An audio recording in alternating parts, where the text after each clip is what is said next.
Hey guys, Ronnie here. This week's episode is brought to you by NelsieSpencer.com. Everything Nelsie Spencer and Losing It is on NelsieSpencer.com. There you can find links to Nelsie's book, movie, and classes. Take Nelsie's writing classes or get one-on-one coaching and sharpen your writing skills. Take classes like screenwriting class and novel writing first draft. If you'd like to support the show, grab a couple things at the Losing It merch store where we have mugs, t-shirts, hoodies, hats like this one, the one I'm wearing, and much more. If you're watching this on YouTube, check out links to NelsieSpencer.com and other things such as the links to our equipment we use and all our social handles in the description down below. And if you want to contact us, tell us you love us, hate us, want to tell us you're losing a story and possibly have Nelsie read it on the show, email us at losingitcontact@gmail.com.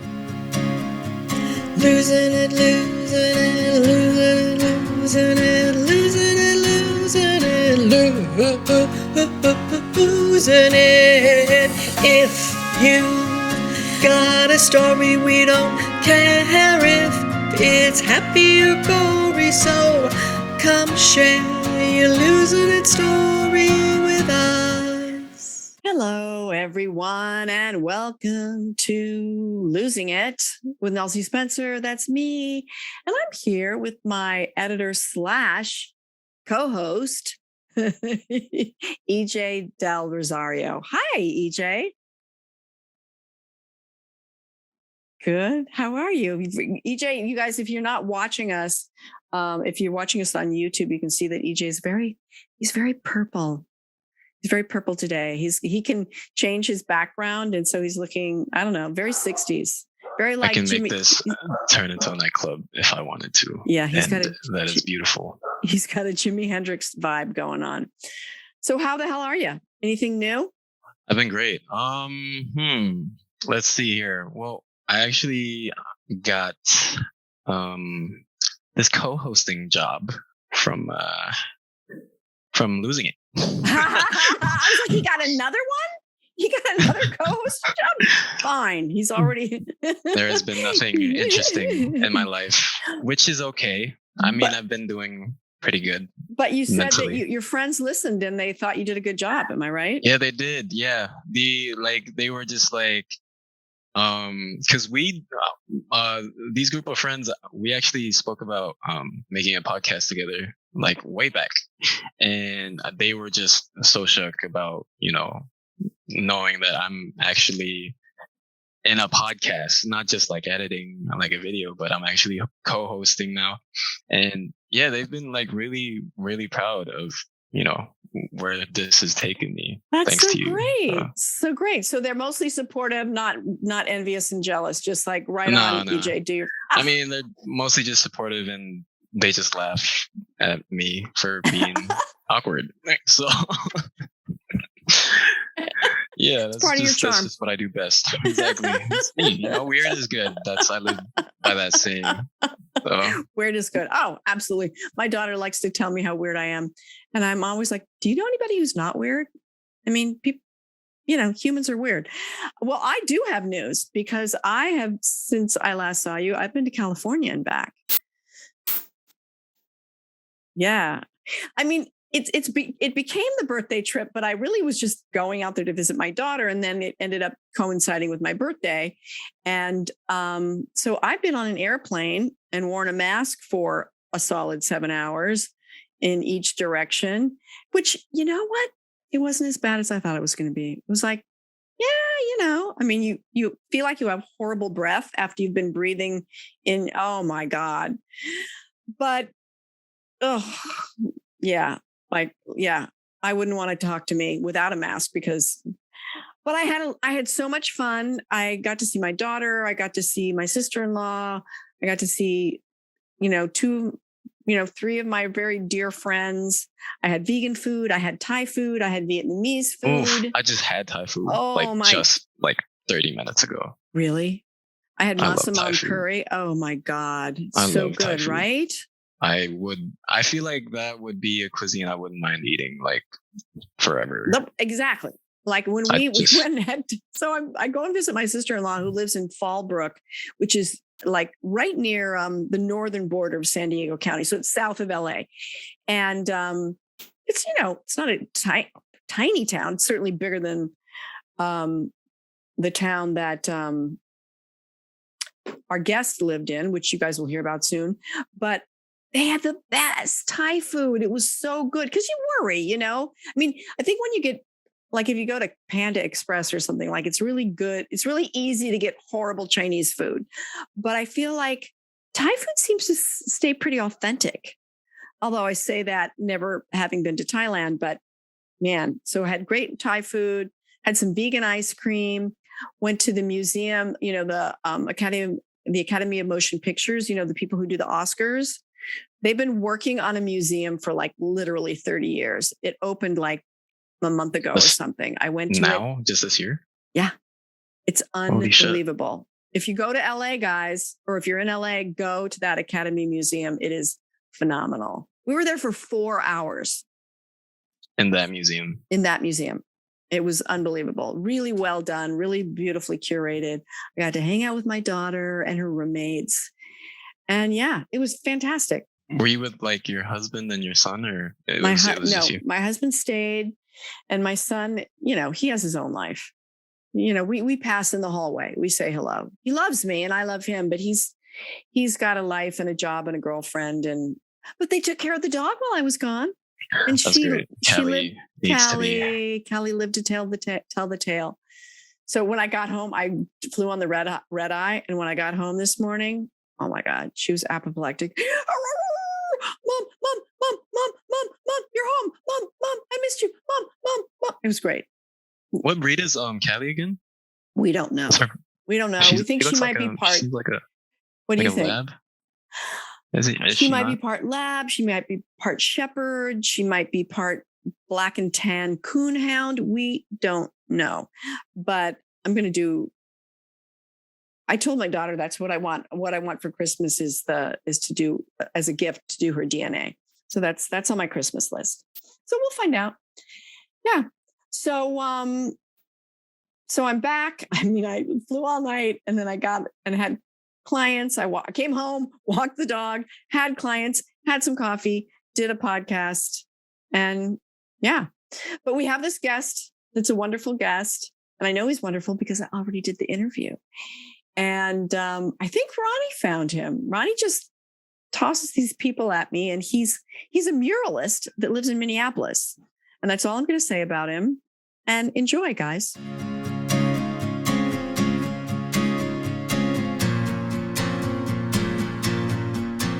Guys, I once again have been somehow somebody's navigated me to another interesting person, an artist, a millennial. And you know how I feel about millennials. I love them.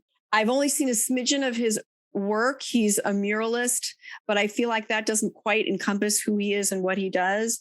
But and he's coming to us from Minneapolis. Did I get that right, John? That is correct. Yeah. As a person who grew up on two coasts, I mean, I lived on the West Coast and then the East Coast.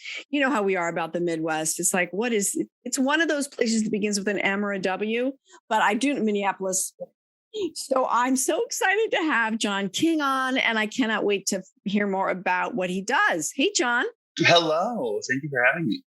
You're welcome. Welcome to Losing It. I've lost it already, but oh, God. Let me just say, put it back for the podcast. Thank you. No, don't. Please do not. Okay, do not push it forward. Don't pull it back. Push it forward. Great. Just the like 3.5 minutes that I was on with Jon prior, getting our technical stuff together. I was like, oh, I like him. He's fun. He's fun. Thank you. You're fun. Have fun. When y'all reached out to me about this podcast, I was like, do I know this human? And then I was like, I don't, but I want to. So I'm that very makes me happy. Yeah, that makes me happy. I love a man with a green thumb because he's got some plants going on that are really happening. There's like a 10-foot fiddle fig that you can't see off screen this way, and like a huge palm. And there's like it's usually my windowsill is usually an herb garden in the summer. And so I have fresh herbs happening. And my mom had there's 7 of us kids. So my mom had a small army and we had this giant to do her garden. bidding. Yeah, she had a literally, small literally. arm. You're doing her bidding, right? I'm out there. I'm weeding. I'm planting. I'm pruning, right? Yep. So But it that's was this cool, huge though. garden, and that's how we ate. And you grew up with. And that's how I grew up.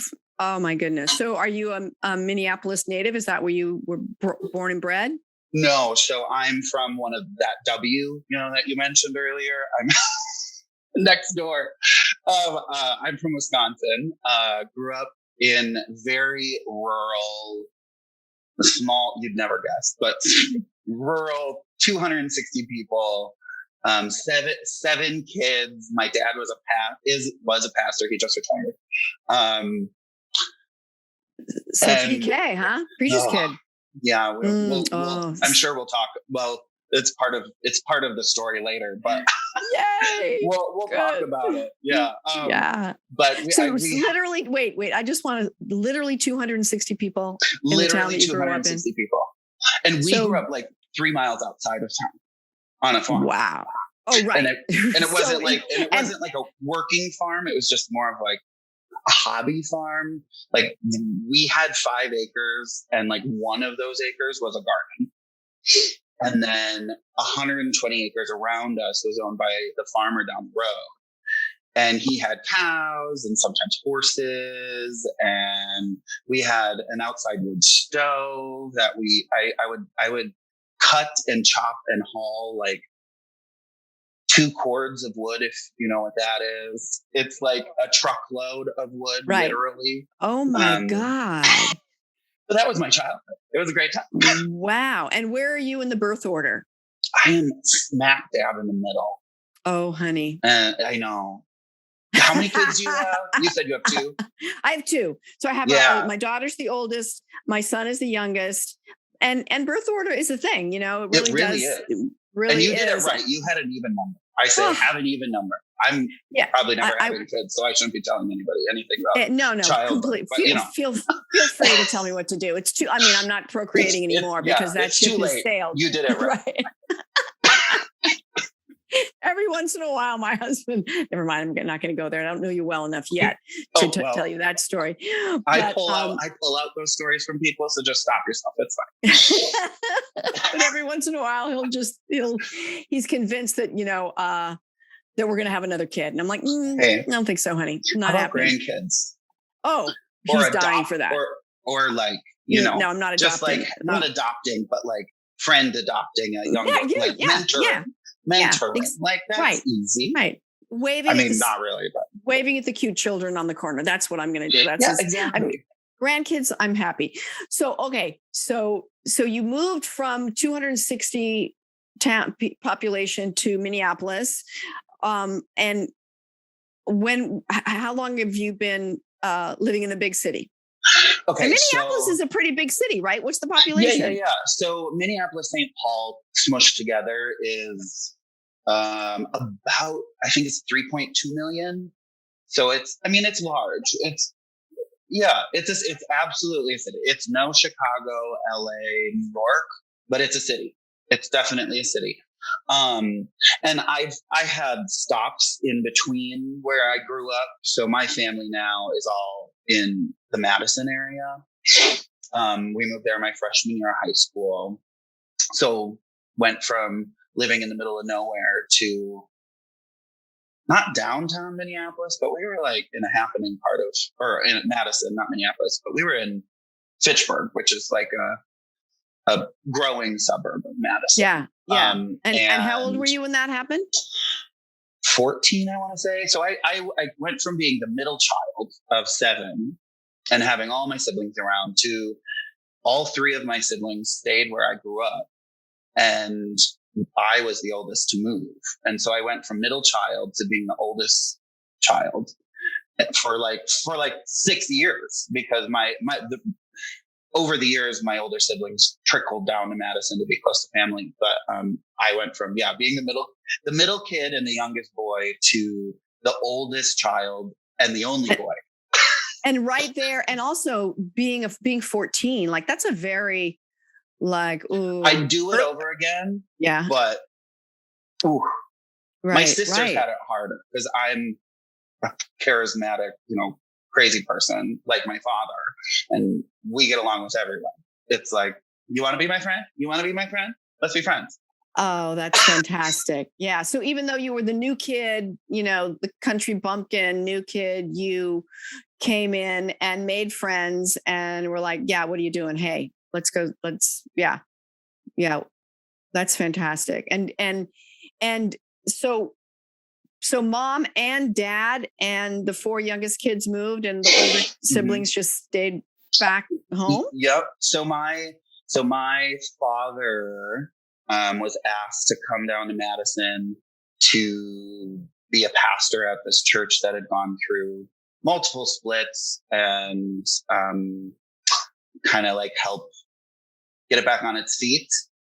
I don't know if whatever, that's a whole nother story. Yes. Let's try to grow the congregation. Yes. Right? I mean, it had gone from about 400 congregants to 4 families. And whoa. Yeah. Oh, I feel like there might be a mini series in that. Like, what the hell happened, right? I mean, my dad could probably tell one. But luckily for me and all the people surrounding my father, being an evangelical E-free pastor, which I'm. What does that mean, E-free? Talk to me. Evangelical free. It's a little different than evangelical. It's kind of a northern thing. They're a little more chill usually, which is because you don't usually have evangelical and chill in the same sentence. Am I right? You are 100% correct. And so thankfully for me, as you can I got makeup on, you got makeup on, you got a nose ring, you got hair past your shoulders. Yeah. Yes. I didn't fit in. And I mean, a lot of this didn't happen until post leaving home. But luckily for me, my father's favorite topic to teach on was grace, which we all need more of. And I still believe that it's a great topic. So I'm like, okay, that's fine. So despite the fact that you're not maybe your average kid, your relationship with dad, how was that? Was it good? Bad, medium, up and down? There was definitely some tension there, especially when we moved, because I was just, I haven't even said this. Here's one more bombshell for you. I was just a homeschool. Okay. All right. So, which has its ups and its downs. You know what I mean? And I think it depends on the kid. It depends on the parents. Right. It depends on so much. Right. Yeah. Well, this isn't even part of my story. We're getting into some wild territory honey, go. here. Do not hold back. I found out more recently that one of the homeschool curriculums we used when I was young, it got phased out, probably for very specific reasons. I have yet to ask my father, or my mother. But one of the homeschool curriculums we used was the curriculum from a cult. Oh, wow. Yeah. Okay. God. And you got me. I just laugh about it now because I'm like, I made it out. I survived. Well, if you can't laugh about cults, what can you laugh about, for God's sake, right? Nothing. No, I mean, I know that I'm obviously I'm making a joke. I know that horrible things have happened in cults. I know that. And very horrible things happened in this one. Oh man. I don't know if you've listened to any episodes, but about 3 weeks ago, I had a woman on named Jessica Riddell. Yes. And did you hear Jessica's? I did. I only was able to listen to snippets because my work has been nuts the last 3 weeks. But yeah, she will belong to a very, very strict, was brought up in a very strict, very out there Christian church that she described as a cult. And she's here to tell the tale, and she's out and it's all right. So just because they use some cult curriculum does not mean that you were in a cult. No, it doesn't. We which I'm very thankful for. We had my best friend growing up, their family probably stuck to the letter of the law for that cult much more strictly than ours did. Which now looking back, I'm like, that's terrifying. But when we moved to Madison, I was 14. I don't really remember us using that curriculum anymore. Thankfully, the the scary part about this particular curriculum is it's written by a man who his whole thing was about how to raise your children and how they should act and how they should be. Yeah. Can we mention the cult? Is it a cult we would have heard of? Let's do it. Come on, John. It's called ATI, and let me just, come on. I just can't remember what it stands for. I'm just looking it up. It's Institute. What is it? But basically, the guy who founded it, his name is Bill Gothard. It looks like Bill got hard. And he did, unfortunately, because his whole curriculum is essentially about grooming children. He was a groomer and a pedophile. No. And so he created a homeschool curriculum to tell parents how they should raise their children, according to a man who was grooming children so he could abuse them sexually. He was never married. He never had kids. He was telling parents how to raise children when he himself didn't know. The shorthand is ATI, and I can't remember what it's. So do you remember 16 Kids and Counting? Yes. It's like yes. Yeah. That a reality family, show. Yes, that family, the Duggars, was part of that organization. And I'm not going to say the things that happened in that family, but some shitty things happened. Some of the shittiest things I've ever heard in my life, actually. The oldest son in that family did some of the most monstrous, disgusting things I've ever heard in my entire life. So if that just tells you, and this is the family that has the reality show. Yeah. Oh my! They protected him there's there's a great, if you want. I mean, like, do you mind it? Do you mind if I like tell you about other great podcasts? No, I love a great podcast. I love, give me something dark and disturbing, and I am there. So it's called Someplace Underneath. It's part of the Last Podcast Network, and I love Last Podcast. I love them. They're so great. Them so much. And it is, I have it right here. It's the IVLP series, and there's like 5-6 episodes. It's like 6 hours worth of content, and you will learn more about this if you want to learn about the cults I grew up in.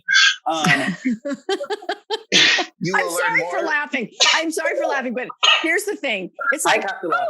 Oh, Jon King, the muralist's coming on. Great. Oh, I liked his artwork. I like his facial hair. Like, I'm interested. And little did I know that there was a gold mine of some dark, disturbing shit. So, wow. I often look at my life and I'm like, it's boring. You're so boring. Nothing like you were a fun kid. And then I like start just being like, you were an evangelical pastor's kid, you were in a cult, you were homeschooled, and you grew up in a town of 260 people. That's like a 4-part series right there. Hello. So, I'm pitching it to HBO next week. Do you want to come with me? Yeah. I'm here for it. Let's do it. You want to? I don't know what you're pitching, but I'm here. I think you just said it. Yeah, exactly. That right there. And maybe this young boy was not the most traditional of kids who grew up in that setting. Yeah. Meaning you. Me, yes. No, I definitely wasn't. I was the one who was like, can I go out and and literally what things can I take and make into art? That was like my existence. Or what did mom and dad support you in the art? Did they support you? I don't think they had much of a choice. There was one of two options. It was either John can do art or he can have idle hands. Oh, and we know that idle hands are the devil's playground. So yeah, literally. And they would have been, because I would have just been a monster. I have lovely parents. My parents are lovely people. I don't fault them for what they didn't know. I hope they didn't know. It's a conversation. I was going to say, have you had a conversation? No. Well, so much of this has come out recently, and I didn't think about it for decades. I was like, whatever, or a decade and a half. I'm not like that old, but I'm old enough. But like, I was just like, I didn't even realize how crazy this really was, and how now I look back and I think of, I'm not so much in contact with any of those people, but my best friend growing up, he and I were in contact basically until pre-pandemic. And then that was when it was like, they kind of were like, well, you're not straight, so that's not okay. And I was like, well, I'm what? Wow. You came out to them, and then suddenly you were. Well, I didn't even come out to them. It was more just like I had more of my own personal persona on my social media, because for so long it was just my social media has always been about work for the most part. And then and my Facebook, I don't really post about that. And then you know what happened this last year in Minneapolis, or I'm sure you've heard. And so it went from like, I don't post about anything, to just like, you know what, it's time to change that. I gotta, help change the world for the better. And so, yeah. So do you? So they didn't say like, bye, we're not talking to you. They just haven't talked to me. And wow, okay, great. So it's wild. And oh my Lord, we do not have enough time. I'll come back if you want. Like, please. What are you I have so many questions. I have so many questions. Like, I want to know more about what this curriculum was and what it was that you posted that suddenly people became silent.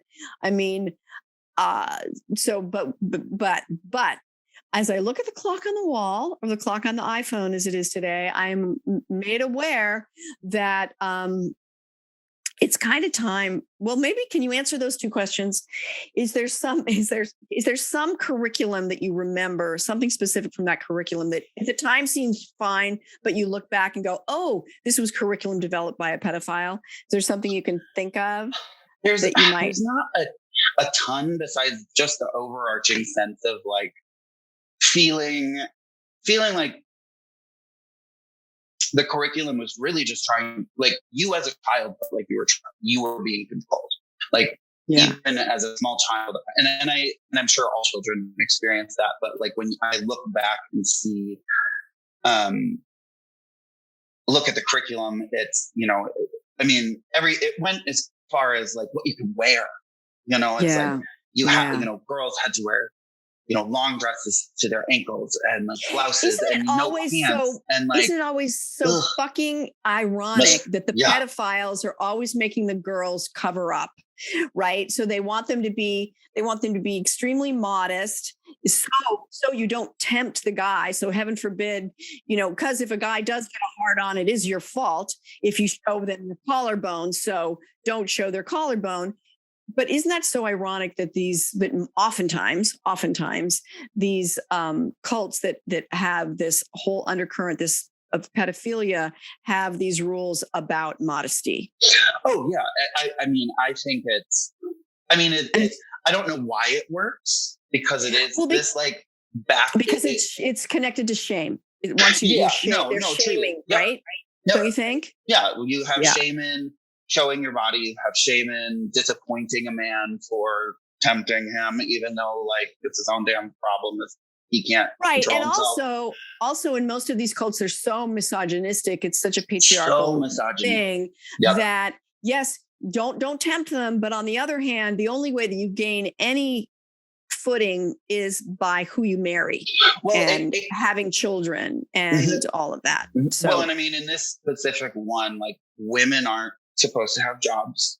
They're supposed to raise a family. They're supposed to literally, I hate the term, but like be essentially just be breeders. Like, you're meant to just have children. Like, I mean, that's why the Duggars they had like 21 children at the end of the day. 19 counting. Yeah. And it's just, and that's their role.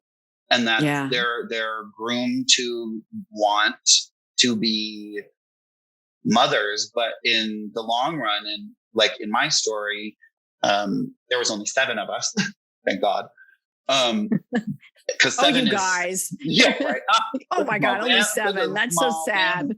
But like, even in a family of 7, like there was older children essentially raising younger children. But in a family of 19, the mom has a baby, is like essentially sick or pregnant her entire life, And the older siblings, literally, it's a buddy system. Like you get your buddy and you get them changed and you get their hair done and you do. And it is, so like 7 was like, I still had some interaction with barely my parents. enough for a family band.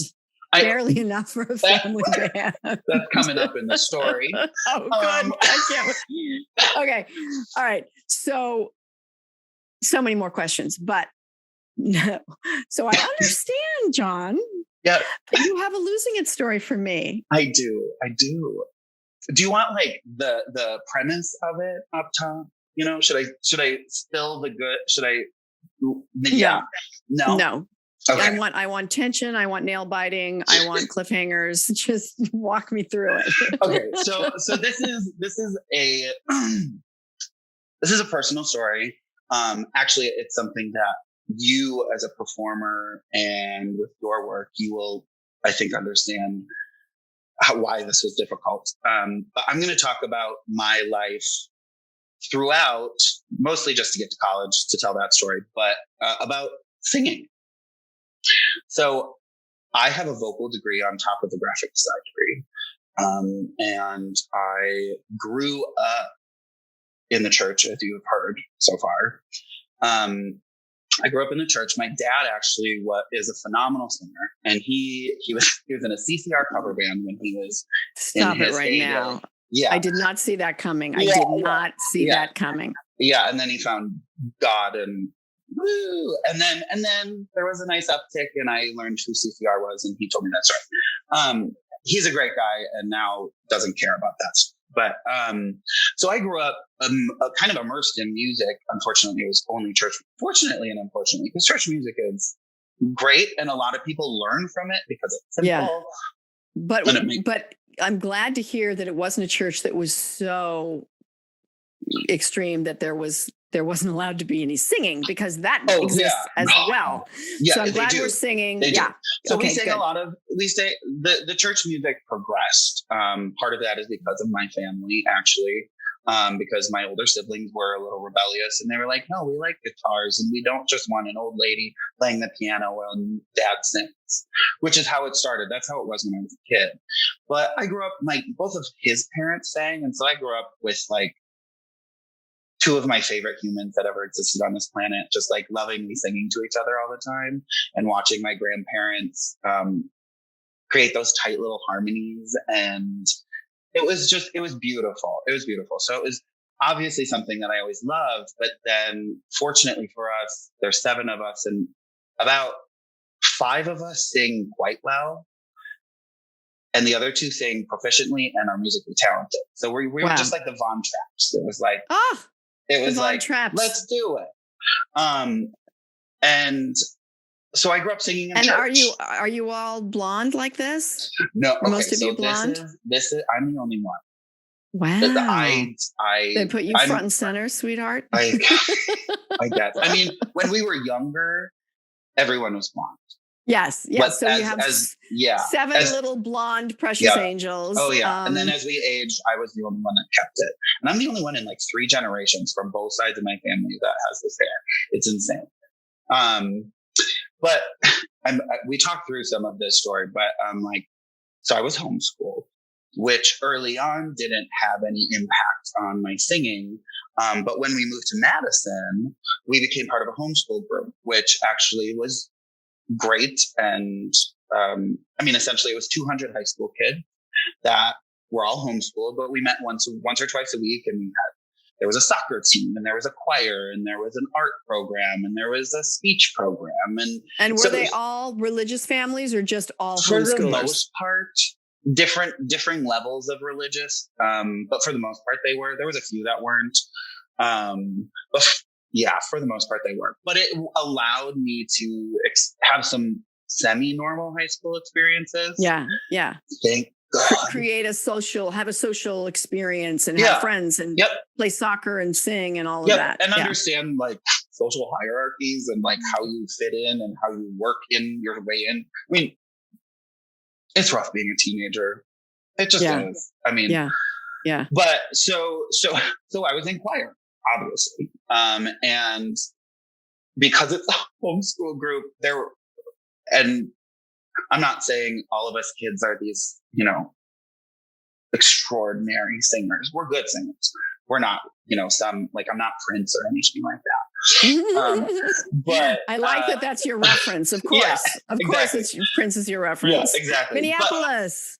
Represent. But we were good. We were talented. Yeah. And this is kind of where the beginning of my story really truly starts, is we were good and we didn't have much competition. So I often was a soloist and was expected to like take on the lead of, I could also read music. I've been playing piano since I was 9. So I was just someone who had the knowledge, and where a lot of kids were, because it's a small, tiny group of people, they don't. You got to be a very talented big fish in a tiny, whiny pond. Yeah. Yeah. Which you got to makes you feel special. And then you get out and you're like, wait, I'm an idiot. But that's kind of where this story starts, is I was in this choir and I was being asked to do a lot.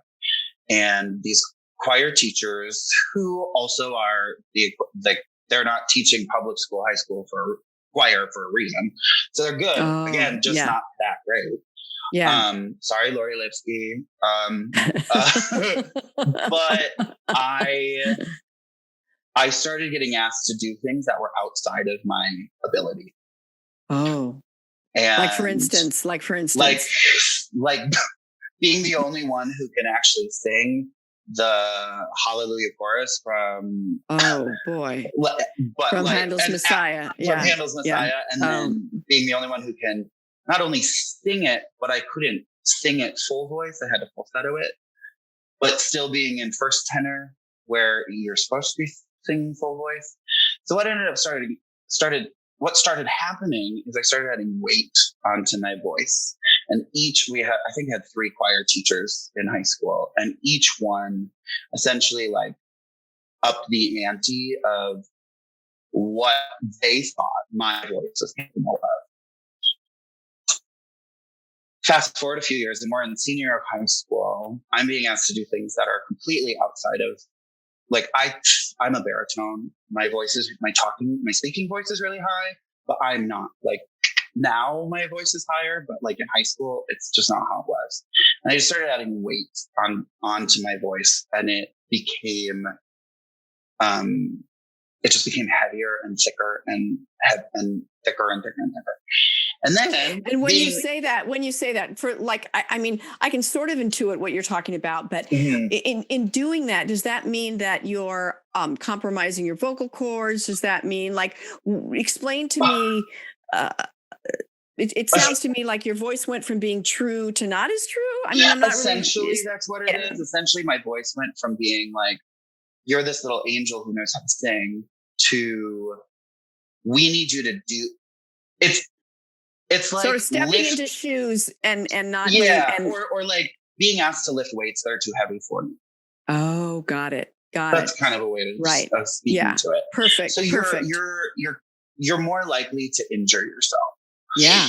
And the voice is an instrument and a mechanism, and muscles and stuff are doing their thing. But when you start adding tension and weight into it, it's like putting rocks on your back or on your voice you're then supposed to continue going, but it's not as like singing should be like swimming in nothing. It should be like moving through air. Like that's how simple it should be. It's way more complex than that, but that's how simple it should be. And so then senior year of high school, what kid doesn't want to be in a band? I was like, bring it on. So my friends were in a band, and I'm still being asked to sing things. Also by this time, I'm leading worship at the church my dad is a pastor of. So I'm singing in high school. I'm a 17-year-old leading adults in music at a church. And I'm in this band. And this band is like, the worst rock band ever, first off. And the lead guitar player loved Nickelback. Was it a cover band? Was it a cover band? No, it should have been. No, all original stuff? Because he was shit at writing music.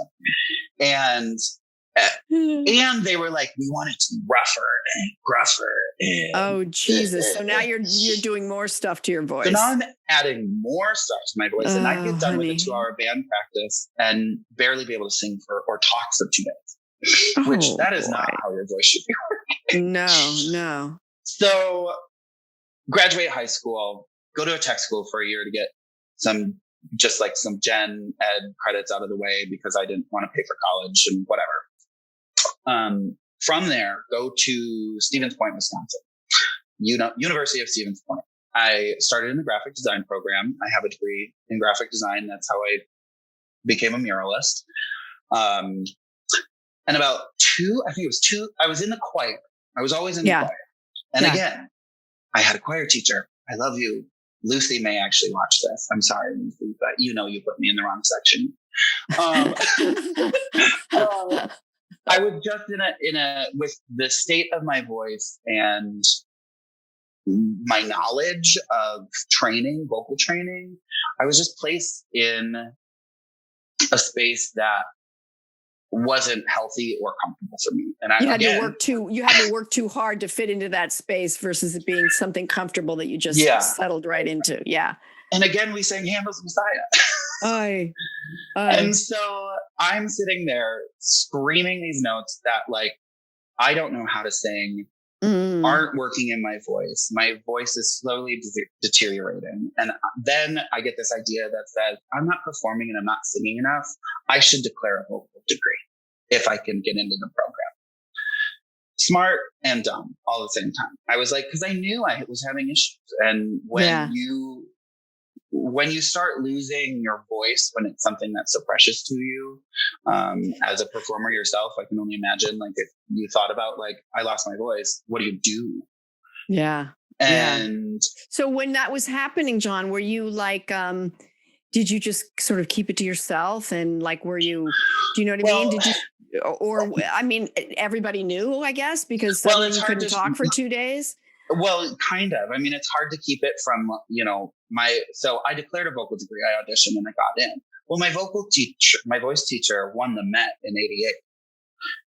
And I don't know if you know who Renee Fleming is, but she won 2 years before Renee Fleming did and did it on a bet. She bet her voice teacher. He was like, I bet you can't win the Met. And she was like, I bet you I can. The next weekend she went and auditioned, won. Wow. So now did you have a vocal teacher that knew how to teach you? And that was what I wanted. I was like, I need training. I need someone to take this mechanism that has only known homeschool church life and we actually taught some things. And Susan is Susan Bender. She's an amazing woman, amazing vocal coach. We worked together for 3 years and it was amazing. Unfortunately, I couldn't figure it out. And my voice continued. And there's a mix of things. So I worked at a restaurant. So I'm talking all the time. I obviously love to talk in general. So I'm talking all the time on top of that. I'm in college with 2 art degrees. I'm stressed out of my mind. I get about 4 hours of sleep a night. I'm in a painting studio huffing fumes, trying to finish paintings. I'm in practice rooms at 2 a.m. without any sleep, trying to sing on a voice that just needs rest. It just needs sleep. And so we worked for 3 years at trying to better it. And nothing clicked. And I just kind of got to a point where I was like, am I just going to lose this?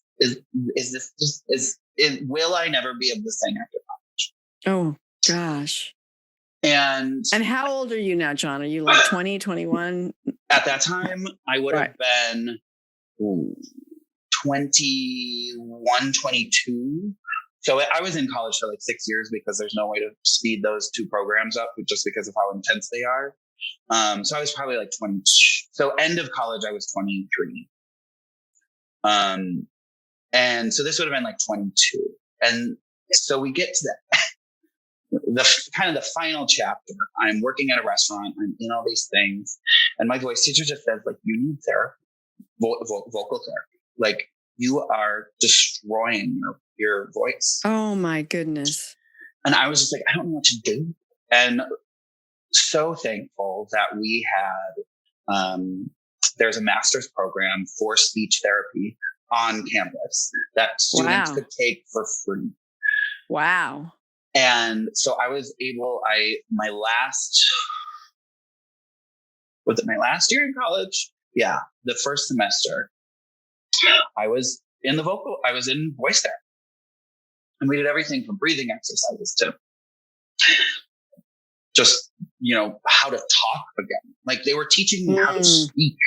Wow. Which is just something crazy, especially when you're like, Right. I know how to sing. I'm a fabulous speaker and talker. Yeah. But I could feel it. Like I'd get done with work or whatever it might be, and my voice would just be raw and tired all the time. I was in pain constantly. And so I went through speech therapy. I learned a lot. It didn't fix everything. And got to the last, I think I started the job at the same time. I became an intern as a music intern at a mega church. Oh, so wow. I became like the celebrity in a huge church because everybody loves the person who's up on stage doing music. Right. And how big was that congregation when you say mega church? Well, they were probably 3,000 at the time, and now they're probably 5. Wow. So you're up there singing these probably big huge Christian songs. And those fuckers don't know how to be like, take it down like 2 keys, just so a normal person can sing it. Yeah, because it's all big, because it's all worship and it's God. Yeah. We're supposed to make it cool. How about be nice to your neighbor? Start there. That's crazy talk, John. That's crazy talk. Jesus never said any such thing. Jesus said, "Sing loud and proud, and have a 3-octave range." That's what Jesus said. Exactly. So I started this job in the midst of going to speech therapy. Hey, I have 2 lovely cats, and one is trying to destroy my setup right now. Hi, buddy. Go. That's okay. My dog just came in, and I thought she was going to end up on camera, but she's decided to sleep in the closet. So, nice. So I started this job, which only further aggravates everything. It's my senior year. I'm doing a graphic design final showcase and a half vocal recital on top of this job. And basically I don't know how I lived through the last 6 weeks of college. I somehow did. I somehow graduated, and I got to the end of it, and I moved back into my parents' basement, and I said, I don't know if I'll ever sing again. Wow. And that's a little dramatic, but I didn't know. I was so defeated by that time that I just was like, I may have destroyed this thing that I loved so much. And I always wanted to be a professional singer. I always wanted to perform. So when you were sort of coming to the end of this, long road where you're overworking, you're working, you're going to school, you're double degrees, you're singing at a mega church. Yeah. So when you are up on stage and they're like, all right, take it away, John, while you're doing it, are you enjoying it, or is it fear and exhaustion? Is there any level of you still enjoying it, or is it all this has got to stop and I know I'm hurting myself? What was going on for you while you were up there in front of 3,000 people praising the Lord? Yeah. What or something? I don't know what I was doing half the time. There was absolutely levels of exhaustion. But also as a performer and someone who loves to perform, it was this weird, I'm exhausted and my voice is exhausted, but the 15 seconds of fame and performing gave me that life that kept me going. Yeah. And I don't know if it should have. It probably wasn't great. It sounds to me like you're, I don't know if you've ever heard the expression, we're human beings, not human doings. Yeah. And you sound to me like you might be a human doing, like that you're a person who takes on a lot. Yes. And Talk to my therapist.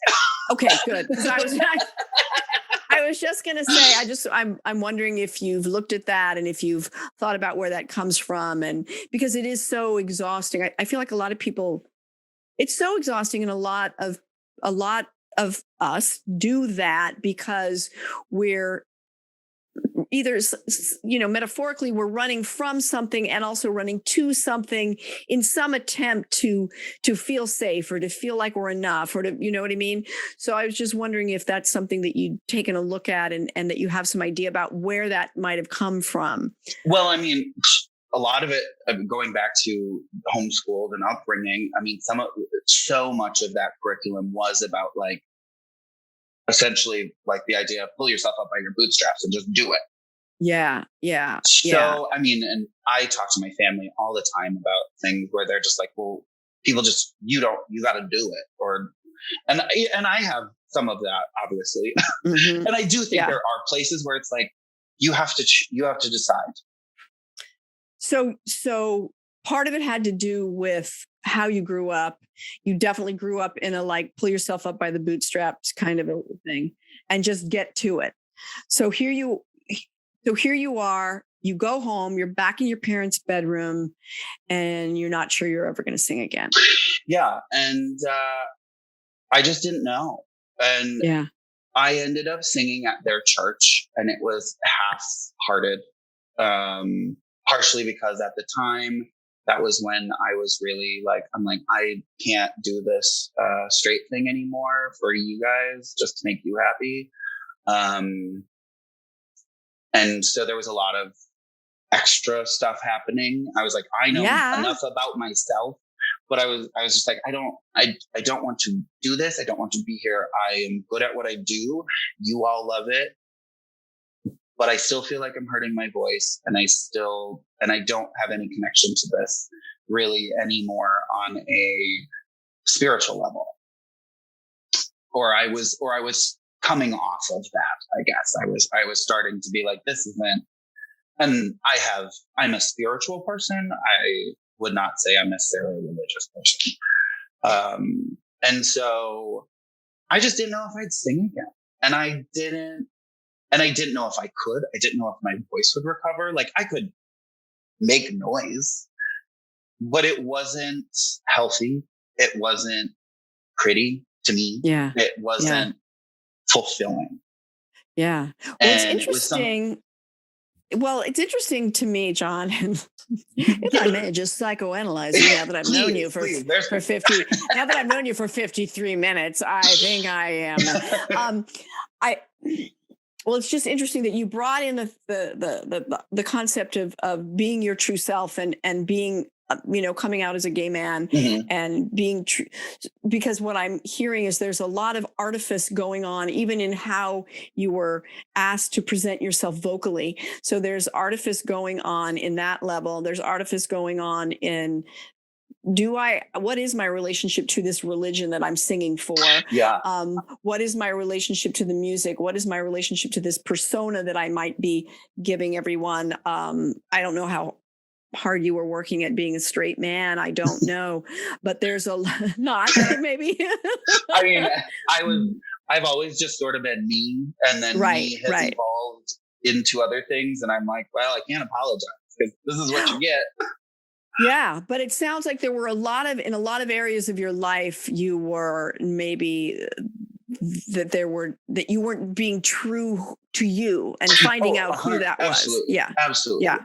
Oh, I mean, and there was moments where, every queer individual's story is different, and some of it is, for a long time for me it was just safety. I was holding back myself because I wanted to feel safe. There was no one else around me that I knew of that was like me, because I'm in a small homeschool. I'm either in a small town or I'm in a small homeschool group, and those are my only friends, and most of them are Christian. Now I could go back, and there are people there that I'm like, you would be my friend today because you evolved and you became a better person. Yeah. And so a lot of it was safety, and a lot of it was just like, I am realizing now, while luckily I have a wealth of knowledge because I have done, like, I studied and I lived in London for like 6 months working over there. I've traveled a lot. I've been in Europe. I go to the West Coast almost every year. Like, right. So you went from your little tiny town to Madison to Minneapolis to like, oh, let's go to London. Let's go to the West Coast. Let's look at the way different parts of the world look at the world and exist. And And so some of it was just protecting myself, and some of it was just like I didn't know anything. I mean, when you grow up that sheltered, and it's hard to say that because there's a pride thing involved, but like there's shit I'm still learning, because it's like you didn't know these things as a child or a young adult because you were just you were sheltered from the world. Yeah. Which is so sad. And I hate it. And I'm like, I want to be the gay uncle. Like, come on, bring it. Let's do this. Let me teach you something. Come, like, I want my nieces and nephews, when they can like drive, to just come and stay with me, because I want them to experience the world. And my siblings have traveled. My siblings are not like, they're not the Duggars. They're not the Duggars. And that's and I don't know the Duggars well enough to be poo-pooing them. I'm just saying that shit sounds like want. They've done some fuck them. I mean, whatever. Support the ones that got out, because there are some good girls got out, and thank God. But like my family, like I was very fortunate that my family moved when I was 14, because everything changed. My parents never drank before then, and then when we moved, it was like literally before then, it was like alcohol was the devil, like the devil, like literally the devil. And now it's like I can go home and crack a few beers with my dad, and it's cool, Wow. So your parents have really evolved. Well, that's the heart. I think in many ways, maybe evolved a little bit. Well, actually, I think in many ways they were wearing a mask themselves. Oh, to fit in. Interesting. Yeah. So they got to be liberated. Yeah. And like when, like, I have very specific memories of like the first time. So my dad drove to Madison to preach one weekend, and he took me with him just so I could meet some of the kids and see if we liked it and whatever. And this was before we moved. Yeah. And he was flipping through the radio stations, because the one, I think, Christian radio station that was playing went out, and we landed on the oldie station, and he started singing. And I'm going to cry now. I was just going to say that's the opening scene of the movie, or maybe, And I was like, what is this music? And who the fuck are you? And at the time, I knew because he had this whole life before you were born, and we forget that parents were humans. They had this whole life before we came. Yeah, exactly. And so you got to get this glimpse of him. Yeah, and that was the start of seeing my dad in a new light. We still had our issues, and we still had the things we thought about. We're strangely a lot alike. But it was this beautiful moment of just being able to see a glimpse in. And that is part of the reason why I do think that there was more of a mask there than they were playing a part. Yeah. Yeah. Because they were surrounded by people that's how they lived. And we were in this small town, and we had to live that way. And because there's a whole hierarchy of bullshit, but because my dad is the pastor, he has to appease. Like it turned into like, we have to make the congregation happy. And if the kids are out of line, it reflects poorly on the parents. So I was just accustomed to being a perfect little child. And they were accustomed to saying, okay, well, the main people in the church are like this. And so we have to make those families comfortable and kind of in weird way follow their example instead of the other way around. And so I think when we moved, my dad specifically was liberated in a way. Oh, that's so great. Because he has so much love and so much joy to give people. Yeah. That, I mean, And I think that when you're, it's sort of like they have that, what's that story, that analogy they use with the frog, the frog's in the boiling water. And at first it's like in the warm water, it's like, oh, it's so nice and warm. And then maybe it's a little too hot. And the next thing you know, the frog's dead and you're having frog soup. And I think sometimes if you enter a church or a religion or a philosophy, when you initially get in there, there's a level of comfort, a level of belonging. And then the next thing you have to change your hairstyle and everything you say and everything you think. But this is my community. So then what? So, and it was, my dad is not a simple person. Like my dad, we were in a tiny ass town, but my dad has a psychology and theology degree from Augsburg here in Minneapolis. He then went and got a home ec degree. He taught shop before he became a pastor. My mom was a nurse. That's how they met. Like, he's not a simple, I don't mean that in a disparaging way, but he had so much more to give in that space, and the space only allowed for so much, and he had to play the part. Yeah. So he shrunk himself down, basically, not intentionally, but that's how it happened. So you have this, I'm not even sure it sounds like it's an epiphany. It's almost like this breakdown or this of like, I'm not sure if I'm going to sing. And while you're deciding to come out, maybe for lack of a better term. And so now here you are, fast forward, you're this beautiful, shining light, with your beautiful plants and your beautiful artwork. And how did that moment sort of change your direction? And how did you get through that sort of being in a place where you're back in your parents' basement and you sort of, in a way, your identity has been pulled away from you? Mm-hmm. Well, I mean, like I said, my parents had changed. So by the time I'm back in their basement, this is me post-college. I can crack a beer with my dad and stuff, but like still the topic of being gay or queer or whatever isn't really a thing. And I think what really saved me was putting a little distance. And I came up to Minneapolis on the coldest week of February 2014. And I stayed with a friend, a lifelong friend, actually the daughter of one of my dad's pastor friends, who she's more like me now. We get along fabulously. And I fell in love. I fell in love with this city, and I put distance between me, and that allowed between me and the pain and the hurt and the just like not knowing I made a decision. I said, fuck it. I'm leaving. I'm going. I'm not going far, but I'm going. It gave you room to become you, to find yourself. Yes, absolutely. It gave me room to do what I needed to. And in the last, it took time. I'm just starting to unpack some of like the cult things that we talked about early on. Like, I just found out about some of that stuff. And so that has sent me on a new wave of like, oh my Lord, I have things that I haven't thought about in decades that I have to confront and approach and I should be talking to my parents about. And so, but it gave me space to grow. Sometimes, like, if you're stuffed in a pot that's too small, there's nowhere to go. And that's where I was. And moving from a small town to Madison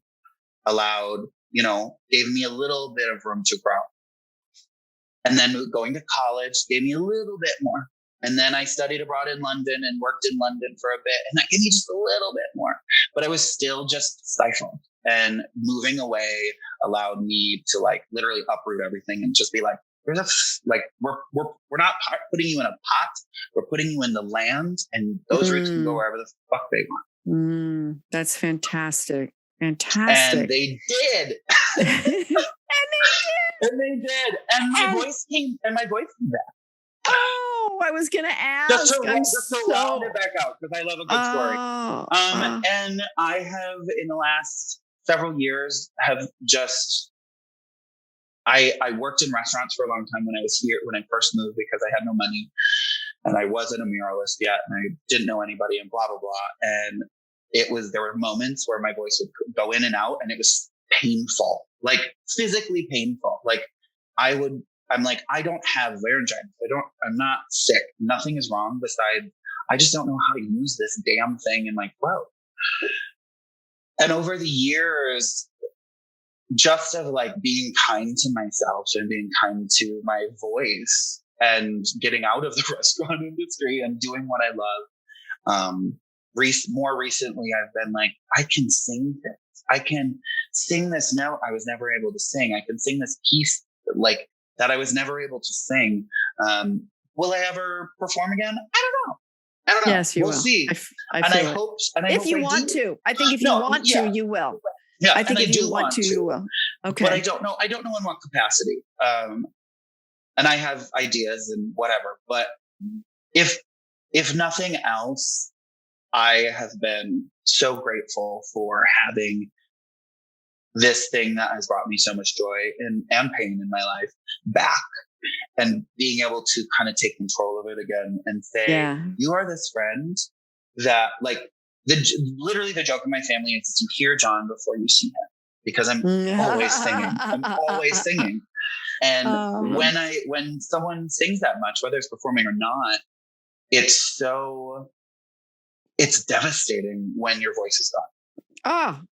I can't imagine. It's so hard. Whether you're a professional singer or you're just someone who likes to, do some trills on the weekend or sing your karaoke. It's devastating when you can't do it, because it brings so much joy and energy and life into your day to day. Yeah. So, wow. So it's back. So you lost your voice, you lost your way maybe, and then you gained so much by moving away and having a place where you could grow. And I'm not surprised your voice came back. Yeah. I'm not surprised at all. I just had to wait 7 years to get to a place where I can look back and say, oh, hey, some good things happened and they weren't overnight. So if there's somebody out there who maybe finds themselves back in their parents' basement, or just finds themselves a little overwhelmed with life and feeling as if that all these things that you thought were going to matter or take you somewhere, or like things are sort of coming down on them, do you have some advice for them of what the next step might be? I think my advice is this goes maybe too much back to my doing thing, but find a place where you're safe and then do something. Nothing comes to you unless you put yourself out there. Nothing is going to happen or change in your life unless you are okay with like ruffling your comfort zone. I'm not saying, I hate water, so let's, swim 20 miles. No, not that. But like find a safe space, and in that safe space, make a choice and take a step in a direction. Honestly, like not like almost any direction. Choose one, but take a step, because the worst that can happen is you can fall back into that safe space. That's why you start from the safe space. Start from the safe space. And if you need to come back, that's fine. But if you never choose to take that step, you'll never find the things that your heart really desires. Yeah. Yeah. And it's, and that's, I love that a lot. And making, like you said, taking a step, making a decision, doesn't matter, because a non-decision is a decision. So even if, so you move to Minneapolis and you wait tables because that's what was the right step at the time. And I love that. Find a safe place and then take a step. Like it so much. So we end with 3 questions. And the first is there something you hope to lose in the next year? There's a lot of things I'd hope to lose. Maybe a little weight. That'd be great. COVID has been brutal. I also hate summers. So like I'm a walker. I love to walk. and it's so hot and I sweat all the time and I hate being outside. So maybe some weight. I don't know. I have a lot of imposter syndrome right now. I would llove to get rid of that. Okay, let's lose a few pounds and let's lose some of the imposter syndrome. Okay. It's hard being an artist. Oh, well, we're gonna make sure everybody knows where they can follow you, where they can look at your artwork, where they can buy your artwork, all of that. Is there something you hope to gain in the next year? A boyfriend? Can I say that? Ah, I like that. Let's lose a little weight. Let's lose the imposter, and let's gain a boyfriend. I like it. Okay. I think let's try it. Why not? Why not? And is there something you hope you never lose?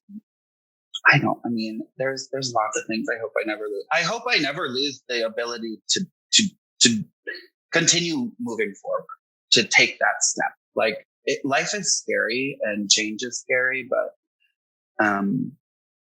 you never know what can happen unless you actually do something. So I hope I've had, throughout this pandemic, I've gone through a lot of depression, and it has held me back so much in just doing things. Going back to imposter syndrome, like I never want to lose the ability to just continue moving forward, whether that's just creating something, or that's meeting a new person, or that's moving to another city. But that ability to just have wonder and wander, you know? Wonder and wander. Oh, I like that. Right. And Moving forward and wonder. Forward. I want Excellent. that. And Excellent. I think some people stagnate and stop. And I don't want to do that. I don't want to do that. Yeah. Well, I'm not worried. Gets boring. Ugh, take me. Yeah. I'm not worried. I'm not worried about you. That's fantastic. Well, so where can people follow you? Where can they see your artwork? Yes. Where are you? So you can find me mostly on Instagram is probably the easiest place. It is at Jon the Gingebeard. It's JON the GING beard. That's where you'll find a lot of my artwork. There is a link there to my website, thegingebeard.com.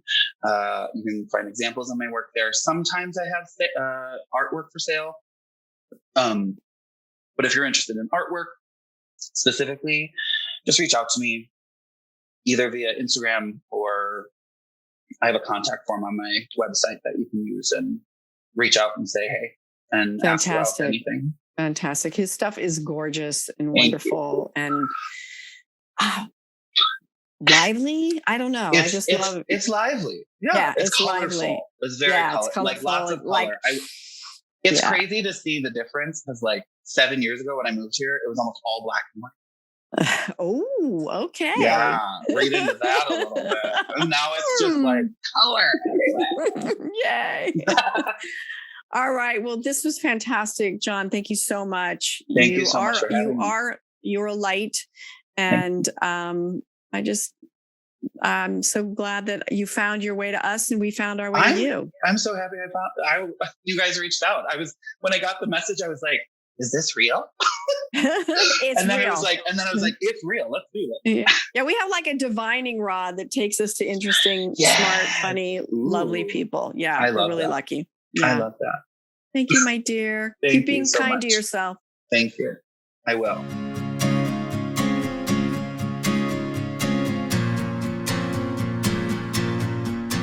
So, guys, what did I tell you? Jon was fun, right? Amazing. Oh, right? Wasn't he fun? He's really fun. Yeah. Really fun. And I did not see that coming. I mean, I didn't really know we were going to have like evangelical religion, a little bit of cult thrown in, a little bit of a coming out story, being a singer and then losing your voice. I mean, that's a big thing, right? Yeah. Do you sing? That's pretty DJ? painful. I try. Do you? I mean, I know that I try. I know that there's a lot of karaoke in the Philippines. Do you do karaoke? Here's a fun fact. Tell me. That you might not know about Ron and I, but I don't know if you do. But Ron, I don't know if you're gonna hate me for this, but me and Ron, we used to make music together. No, I didn't know. Oh, good. Telltale's out of school. Telltale's out of school. Yeah, we used to make music together, and we still do whenever we do have time. What kind of music? It would be R&B and stuff like that. Oh god! But you know what? That's what I love about Ronnie. He has all these like 1970s musical references. He's got great taste in music. Yeah, great taste in music. He has fantastic taste in music. And there's a song called "The Tighten Up," and he was like, "Oh yeah, Johnny Bell and the Drells." I was like, Archie Bell. My husband just yelled Archie Bell and the Drells. How I didn't have that in my memory, but he knew that. Did you grow up with good music reference from your mom and dad? Sadly, just from my dad. And I'm not sure if you know the band, but they're called Little River Band. Yes. Yeah, we jam. No, is that Little River Band? No, jam to Little River Band. What's their big hit, EJ? There's Reminiscing. Yes. I think. Friday night. Yeah. Oh my god, I love that band. I grew up dreaming of the night. They're a good, really good band.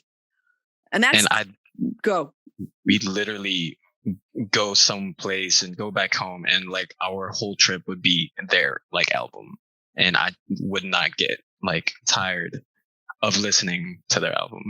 So I'd still play them. So you have like Little River Band. Ronnie comes with this R&B thing, and you guys would make. Did you do original stuff or did you do covers? Yeah, we'd write. We definitely do. We're not good at covers. We mostly write and make. And you guys both sing? You both sing? Mostly rap a bit. All right. I try to sing, but I'm not good at singing. So Ron, I'm so sorry. Yeah, I don't know if Ronnie, you wanted this to come out. He just bro, outed but it's you. Out. He outed you, bro. He outed you. All right. Well, that's yeah. I love that. Yeah. So that's why I definitely understand Jon from losing his voice. That's like painful. Yeah. Like if I were to just, I wouldn't know what to do because I'm very passionate with music. So yeah. And making music. I only sing in the car or, in my kitchen and shower. And the shower. Not in the shower, but I should sing in the shower because the acoustics are so good. The acoustics in the shower, in the bathroom is amazing. So good. You will sound great. Like guaranteed. But just the idea of Jon being this, being so expressive as a singer, singing to a congregation of 3,000, like sort of being the star in this huge, like that's a big group, and then losing your voice. So that's wild. That's wild. That's so huge. If anybody out there, first of all, rate, review, and subscribe. Tell your friends.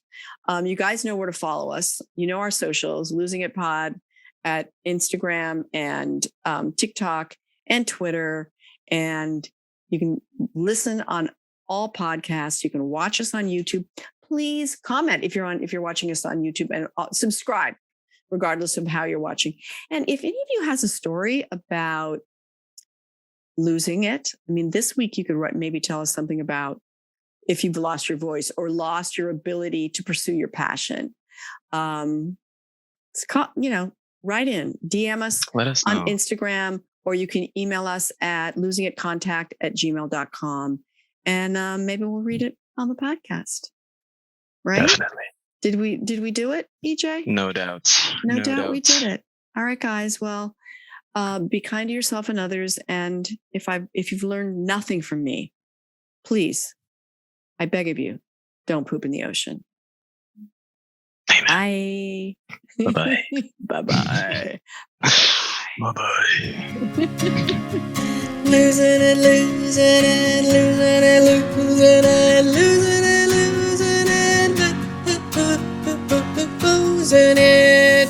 You came and you listened to the story. I hope so much that it didn't make you sorry, and I hope so much that you'll come back again. Losing It, hosted by Nelsie Spencer. Produced by me, Ronnie Whaley. Theme song by Hunter Williams. Follow us online on YouTube, Instagram, Facebook, Twitter, and all podcasting platforms at Losing It Podcast. Viewers can email Nelsie with questions or comments about life, writing, comedy, or even your own Losing It story for a chance to be on the Losing It podcast at losingitcontact@gmail.com. For everything Nelsie and everything Losing It, visit us at nelsiespencer.com.